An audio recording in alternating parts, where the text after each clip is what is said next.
Alright, so I've seen a lot of comments and or videos with people talking about like I wouldn't buy a car because it depreciates and stuff like that, but not fully understanding what exactly the cause of depreciation is and why depreciation is actually beneficial, especially to people that can't just go out and buy a brand new car. So, the reason cars depreciate so rapidly is mainly for two reasons. One, when you buy brand new, you will get a better interest rate. Regardless what interest rate you can get at used, it will be better if you buy brand new. So let's pretend you can get 5% interest on a used car loan. Well, if you went brand new, it's typically at least 1 point better. So you'll be looking at 4% on brand new. The second reason is, on a brand new car, they always extend the loans out farther. So you're looking at 84 months. On a used car, 72 is pretty much what you're locked in right now. Before, like years ago, it was even less. Like to get 60 months, it had to be brand new, and then you even got less on used. So why exactly does that cause depreciation? And remember, the better credit you get, the better interest rates and the better loan terms you can get on a brand new car, which makes it depreciate even faster. And that's because there are two main factors when you're buying a car looking at your budget. One, what does insurance cost? Two, what loan payment am I going to make? So we're going to take some examples. We're going to take a hypothetical used car and we're going to look at a brand new Hellcat. Now I'm picking on Hellcats, but when I'm researching this market, that's the only real car I'm interested in. Like I test drove Camaros, Shelby 500s, basically all the sports cars. And the only one that I found that delivers everything I would like would be a Hellcat. So I've been researching that a lot. Probably not going to buy one, not anytime soon anyway, but that's the one that gives me interest, so that motivates me to do research on the market. And the only way I can understand the market is if I'm actually in the market looking at things, like seeing how things are. You can't get a good view from the outside. You got to be in it to understand it. So, a brand new 2022 with 0 miles on it Hellcat, set up exactly the way I want it, perfectly. It's got the red seat belts, leather seats, exactly the way I want it. I would be looking at $77,990. Well, right now is Dodge is offering $1,000 below MSRP. I mean, obviously, you got to go through your dealer because a lot of dealers are pretty shady right now, and they'll mark up above MSRP knowing that stupid kids out there will buy it. So shop around. Make sure they don't mark it over the MSRP, and make sure you get it on paper what you're going to be paying for this. Because when it's on paper and you've put money down on it, that's a contract. Technically, if they break that, you could get lawyers involved. Usually, regardless what it says, if it's on paper and you've already put money down, that is counted as a contract. Normally, they won't break that. Sometimes they will because they know most people aren't going to come after them with lawyers, because what they'd spend on a lawyer wouldn't make up the difference of what they've marked it up.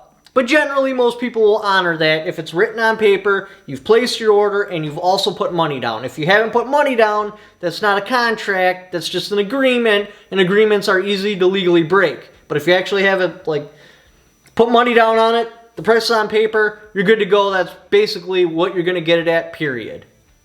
So, Dodge is offering a $1,000 coupon, so they're basically selling their Hellcats at least minimal $1,000 below MSRP. You shop around, you can even find it cheaper.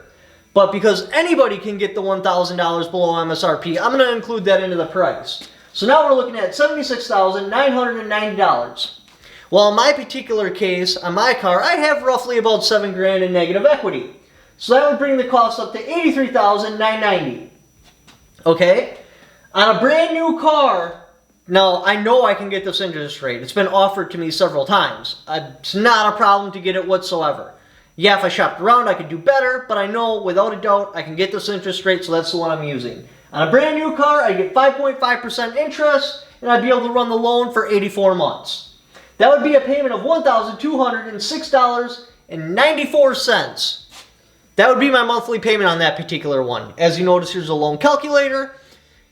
That's what it would come to with my state sales tax and everything. Okay, so let's look at what that would translate to a used car. Now, I've been quoted this. Like, that's an easy interest to get. Obviously, you know, if I shop around, I can get a better interest, but that would also equate to a better interest on a brand new car. So I'm just going off of one quote I got. So on brand new it would be 5.5, on used it would be 6.5. So I would have to pay 6.5% interest, and I could only run the loan for 72 months. That would be the maximum I could spend on a used Hellcat, regardless of the year, mileage, or anything like that, because all I can get brand new, configured exactly the way I want it, would be $71,799.23. But don't forget about that negative equity. Because I added it on this one, I have to add it on this one. So that means for a used Hellcat, this is used, of any year, of any mileage, it would be $64,799.23. If I spent a penny more than that, I would be spending more than it would cost me to get brand new. If I spent this exact amount, it would be just like buying a brand new car. As you know, if you've been watching the market right now, typically you can't touch a Hellcat, regardless of year and mileage, below 64,000 unless it's a real pile of crap. But I'm talking about like less than 30,000 miles. They're almost all around $70,000. And they're selling them like crazy. People are spending more on used Hellcats with mileage on it than they could have just bought a brand new one for. So that would be the exact same loan payment. This would be the max, and I mean the max, of what I could buy a used Hellcat for and not spend more than new. And that just don't happen. They're typically up around like $68,000, $70,000, which is absurd. Why anybody would pay more than this dollar amount. I mean, yes, if you don't have negative equity, it would come back off of here and it would actually be a higher dollar amount. But because I've included negative equity on both of these, it's the same figure. So basically, it's the same for you as well.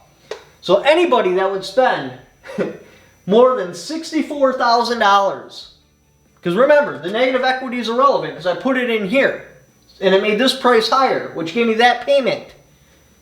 Over here, anybody that spends more than $64,000 on a used Hellcat, regardless of what features it's got, regardless of the miles, is an idiot. I hate to say that, like especially if you bought one, but it is really stupid to spend basically $65,000 on a used Hellcat because that exact payment will get you brand new. Now you may be asking, but what if I'm not going to run a loan? What if I'm going to pay it off early? Look, the way it works, no matter what, the car is depreciated. So either you're going to buy a car that's going to depreciate, but you get one with 0 miles. Otherwise, you're buying somebody else's depreciation. A car depreciates. It's the rule of thumb. The first year that somebody bought it, they never put a single mile on it. They had it trailered. It's in saran wrap in the garage. The first year, you're looking at between 15 and 20% depreciation. So a 2021 that's 1 year old with 0 miles on it, but somebody actually titled it, because you can't get the lower interest rate, and because it's 72 months, that vehicle is only worth, oh, surprise, surprise, $65,990. That's 15%. $65,000. Regardless if you pay it off or regardless if you finance it, you're either going to have a car that depreciates or you're buying somebody else's depreciation. And I know for a fact you can't get a 2020 that's only have one owner with 0 miles on it for $65,000. That's going to be upwards of like $80,000 or $90,000. What about 5 years old? What if I want to go a little bit older? 5 years old. Remember, this car was wrapped in saran wrap. It's got no mileage. It was just parked in a garage. At 5 years old, it depreciates by 60%. That means a 2017 with 0 miles on it, wrapped in saran wrap, tucked away in a garage, is now only worth $31,000, basically $31,200 roughly. Just think about that. Like, look at the mileage. Your 2017s, even with low mileage, they're still selling for upwards of $65,000. So that would mean you're financing, if you got a 2017 around $60,000, 50% of negative equity. Most banks won't even touch that. They'll laugh you right out of there. But because the car market's so screwed up right now, these high interest rate ones like Capital One, Chrysler Capital, etc., they will finance you because they don't care how old the car is, they still get paid. A bank would look at that, your 2017, and be like, it's only worth 40% of its initial sticker price, which I did a video on that. Looks like this right here if you wanted it explained a little bit more. So you're basically financing 50% negative equity. That's crazy. These are not collector cars. Because they still make them today, they are not collector cars. They won't be collector cars for 20 years, and only then if it's got zero modifications, low mileage, in great shape, and you selected some sort of undesirable option that like nobody put on their car that made your car stand apart. Remember, Dodge is selling more than Mustangs, more than Camaros. They are dominating the market. I actually had somebody comment and be like, well, Tesla is the most sold car. No, they're not. I'll show you the numbers right here. Dodge is the most selling car. Specifically, their Chargers are just dominating like a huge percent of those sales. Like I said, I'll post the sales right here. For those to become collector cars, it's going to be a long time in the future. They depreciate like a mofo because they make so many of them. And that is the opposite of what you want when you're looking at a collector car. You want rarity. When they're making, I think it's like 2,000, I'll post the numbers right here. This many a year? No, that's not collectible. 20 years down the road, after everybody crashes them, destroys them, puts high mileage on them, runs them in the winter, yeah, then we're starting to get into collector car status. But they fall under the same rules as any other car. I don't quite understand why a 2017 Hellcat and it's damn near at the original sticker price. That's cool if you're trying to sell it right now because you can back out of your negative equity because some sucker will pick it up from you. But if you're trying to buy, no, there is no incentive whatsoever to go used. Go on a Facebook group like a Hellcat group and post who has an allocation for a Hellcat, and there a whole bunch of dealers will be like, I do, and you can pick out the best deal. If you're looking at a Hellcat right now, stay the hell away from the used market. It is in your best interest to buy new because you will be making the same exact payment going brand new as you would with a car at $64,000, which this is on the cheap side of used Hellcats right now. Go new. I promise you, like, that is the better choice right now. And why would you want to buy somebody else's negative equity with miles? You can let your negative equity add up at 0 miles, or you can pay for somebody else's negative equity. And remember, these depreciation numbers are only if the car doesn't have any miles put on it. Once you started adding mileage into the equation, these numbers grow rapidly. It's way worse than this. So remember, a 2021 with 0 miles on it, all it had to have been was sold to somebody, eliminating your ability to get 84 months. It is now only worth, this is what the original start cost was, it is now only worth $65,990. Again, if you want to learn how to figure it out from the sticker price, check out this video right here. I go into great depth on how it actually works in the real world, not in this crazy time we're in right now. Anyway, thank you for watching. If you'd like to help support the channel, don't forget to subscribe.